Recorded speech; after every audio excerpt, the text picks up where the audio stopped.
Hi, my name is Shelby Burke, and this is my social psychology project, The Love Doctor. Today we're going to begin by looking at the research question. Does increasing rewarding behavior in other aspects of a relationship reduce the negative effects of conflict? Background research and literature review. Based on an idea that the textbook raised in my mind, I began looking into the impact rewarding behavior had on relationships. I started my research on PsycInfo and was overwhelmed at the abundance of information available to me, which led me to the various sources displayed on the screen. One article that influenced my own hypothesis was very similar to the idea that I had pre-existing. Does acceptance in relationship increase overall happiness? Tolerance is a difficult thing to try to achieve and achieve often.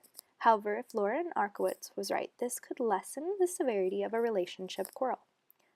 Arkowitz looked at the various aspects of relationships, like negative reciprocity, intimacy, acceptance alongside validation. What she found was that the level of acceptance often correlated positively with the quality of a relationship. It is not just a matter of acceptance that matters, but communicating the feelings behind a decision in a relationship.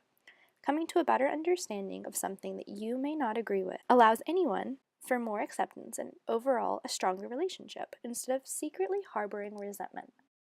Next in my search was how exactly do I build a rewarding relationship, and thankfully Psychology Today had me covered. The information they gave me was straightforward. Practice gratitude, attention, touch, and forgiveness.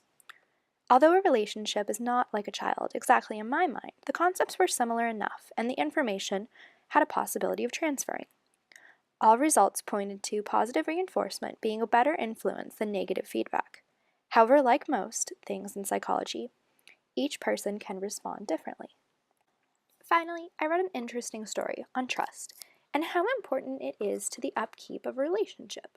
This article made it seem that when conflict arises in a relationship, it is due to a lack of trust that is difficult to reestablish. Personally, I'm not sure if I agree, but I'm willing to accept and listen to those that agree. In contrast, something that I found extremely interesting from the article is that couples that are predictable have more positive relationships.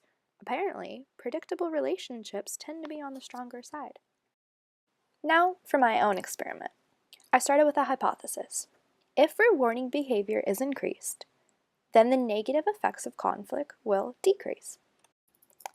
Then I had to gather my participants. The main participant in the study was my boyfriend Jake. However, I also employed these principles on my friends and family to gather more data.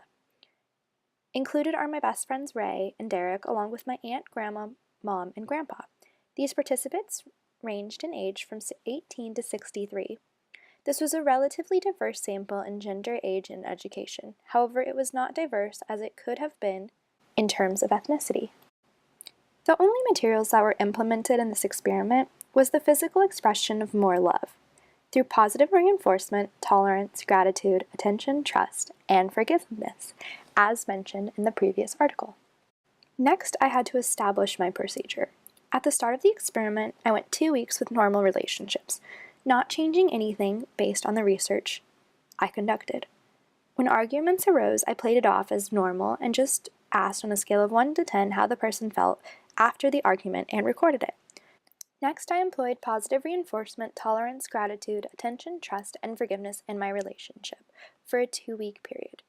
Then, basically proceeded as normal. To measure the impact of an argument, I plan to use the same scale for the participant. The results of the experiment were strangely different from what I had predicted. Instead of reducing the negative effects of conflict, it seemed to completely eliminate or dissolve conflict altogether. Through an increase in gratitude, attention, validation, and forgiveness in my relationships, conflict seemed to subside. I went from having regular arguments with my boyfriend and occasional ones with family and friends to a basic, conflict-free lifestyle. Though more research must be done on the matter, I think the results are very clear. People are less likely to argue, or at least arguments will be on a much smaller scale, when they feel an increase in various types of love. Some limitations that were made clear almost immediately were the fact that my personality is not at all argumentative, which you will see in the lack of data that was represented because my friends and family had no arguments with me that were large enough to record in the 2 weeks prior to the experiment and the 2 weeks during the experiment.